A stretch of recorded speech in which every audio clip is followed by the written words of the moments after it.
The primary purpose of today's video is to delve into the details of the ballistic missile factory established by Saudi Arabia in collaboration with China, which was first revealed in 2019, with circulating news confirmed in December 2021.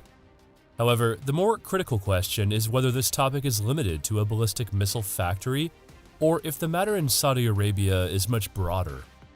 To understand the answer, let's explore the changes in the military industries within Saudi Arabia over the last 4 or 5 years. Let's start today's episode with a very important question. Why have countries like Egypt, Saudi Arabia, Kuwait, and other Arab nations recently shifted towards importing weapons from countries like China and Russia rather than from the United States?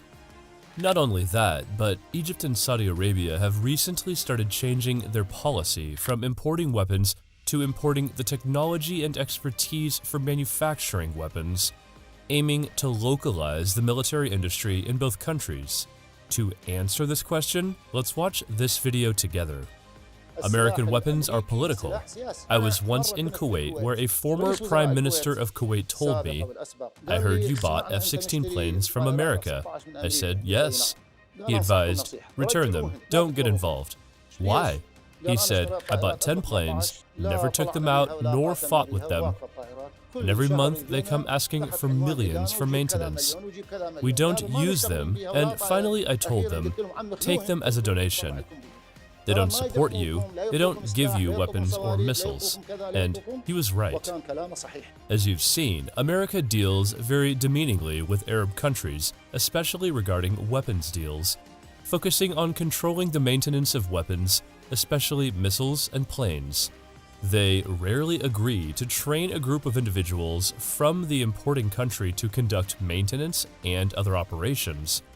Moreover, America links weapon deals to the political dimension, using it as a means to pressure the importing country to achieve the greatest possible political gains. For example, during one of Iraq's most dangerous moments, when terrorist groups attacked Iraqi provinces, the Iraqi Prime Minister went to America to request weapons to confront these terrorist groups. The most crucial weapon he sought was the F-16 planes. Despite Iraq being in dire straits, especially as the terrorist groups were approaching the Iraqi capital, America treated the Iraqi Prime Minister very disdainfully. Let's see, I advise my brothers who prefer Americans to be careful because Americans, their weapons, their positions, are all commercial, political.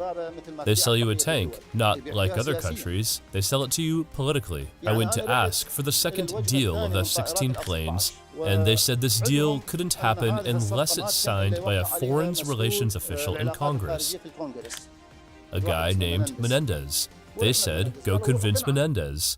I went, he refused, saying he feared the Iraqi government might attack the Kurdish people or strike Israel with the F-16s. I told him, firstly, the Kurdish people are my people and I'm responsible for them. So this was how they treated us. On the other hand, let's see what Russia did with Iraq in the same crisis. Due to American obstinacy, the Iraqi government turned to Russia. Although Russia needed time to manufacture the required equipment, the Russian president gave Iraq weapons from the Russian army's own stockpile, and the required weapons were transferred to Iraq within days. Putin didn't deal with the Iraqi crisis by exploiting the difficult circumstances or otherwise. He gave his direct orders to transfer the required equipment from the Russian army's stockpile as quickly as possible, and this was the main reason for strengthening the Iraqi army to confront the terrorist groups. Another example of American arrogance and condensation is the US government's refusal to export any technology related to military industries to Arab countries, especially Saudi Arabia. For instance, it has repeatedly refused to send long-range ballistic missiles to Saudi Arabia, which were needed to balance power with Iran. This American refusal has led Saudi Arabia in recent years not only to turn to importing weapons from other countries, but also to import technology and acquire major military companies. And it's important to note that we're not just talking about any weapons or technology. We're discussing long-range ballistic missiles, drones, and other defensive and attacking weapons. Before we delve into the Saudi missile program and its military relationship with China, let's look at some important statistics. Saudi Arabia ranks third globally in military spending, with a budget ranging from $60 to $70 billion, following the United States and China. The chart you're seeing shows Saudi Arabia's military spending from 1960 to 2021. If we focus on the right part of the image, we'll see that Saudi Arabia has made a huge leap in military spending over the last 10 to 15 years. Despite this, there's a significant issue and imbalance in Saudi military spending.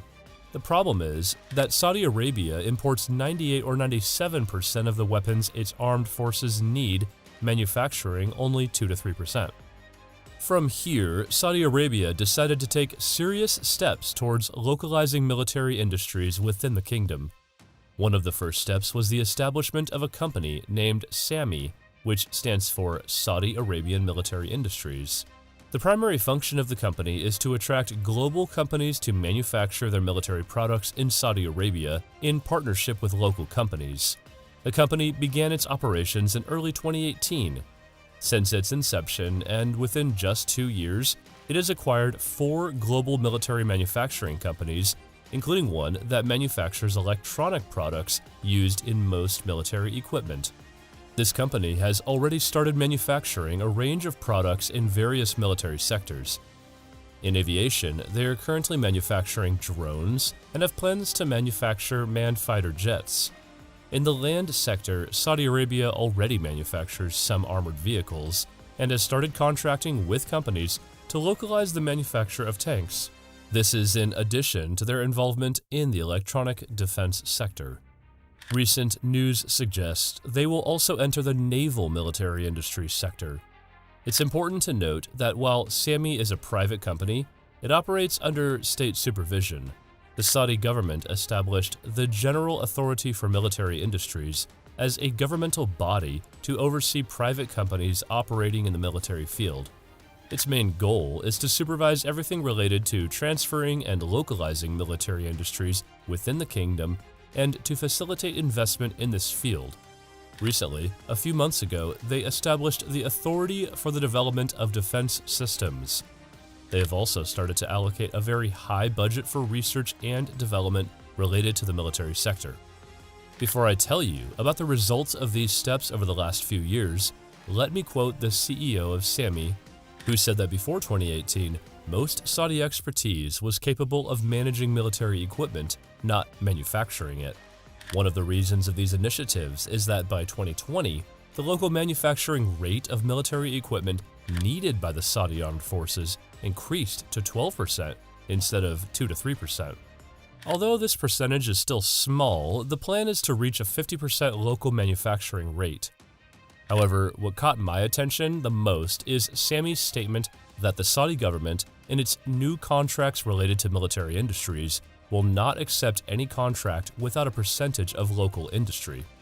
When they make contracts with any foreign company, they will insist that it agrees to a set of terms, among which is the possibility of fully manufacturing the product inside of Saudi Arabia, or at least manufacturing parts of it within the country.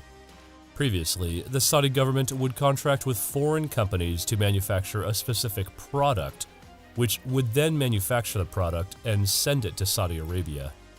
In 2018, Mohammed bin Salman explicitly stated that they will not accept any contracts again without a percentage of local manufacturing.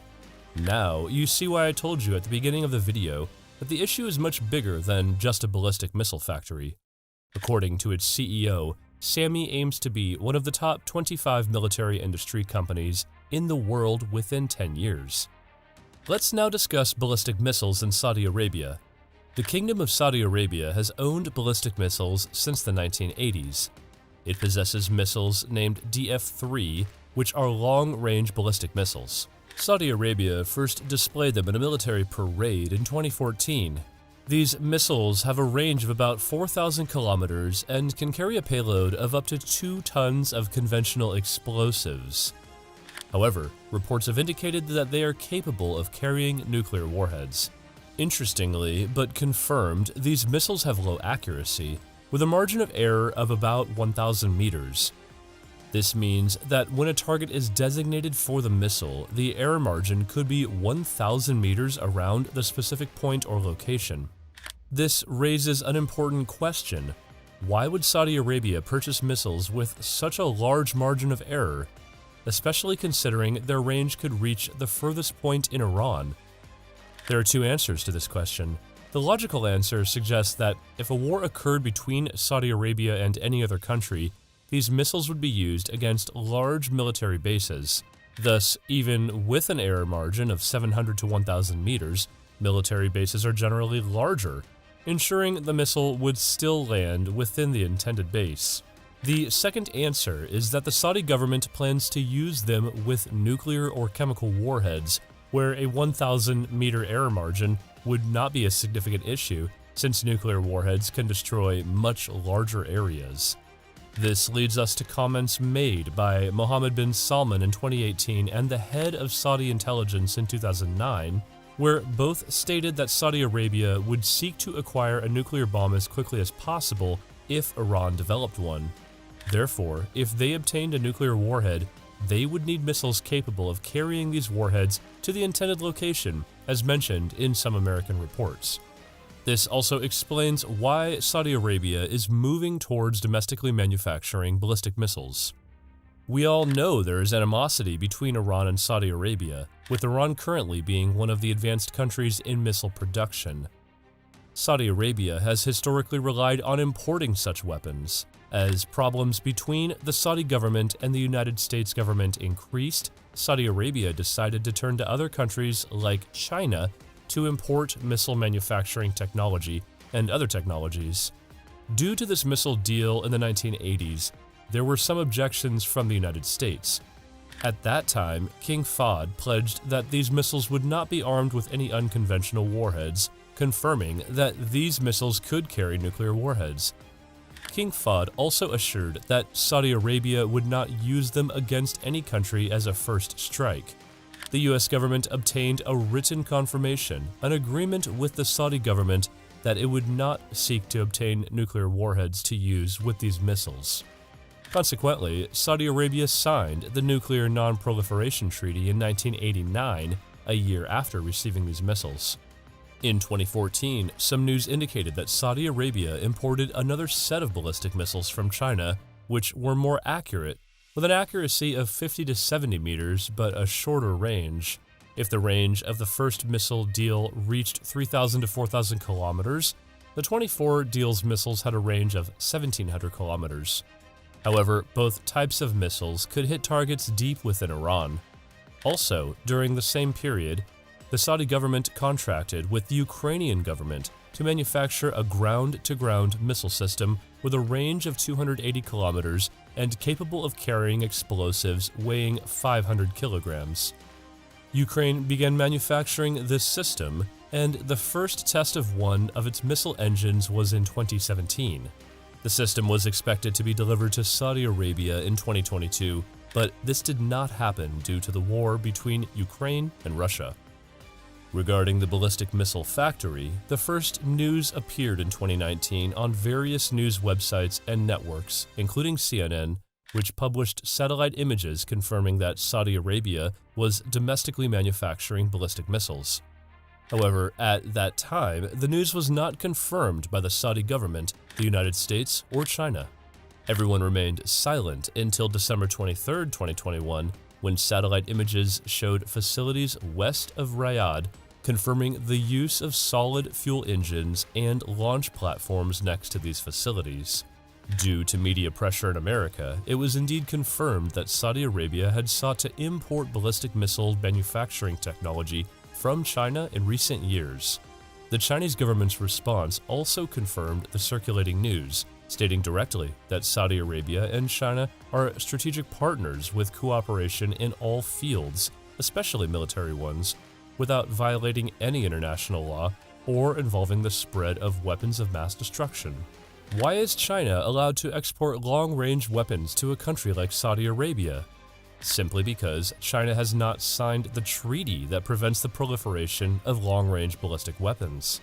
At the end of this video, I'd like to say that it's a very positive step for any Arab country to indeed localize its military industries.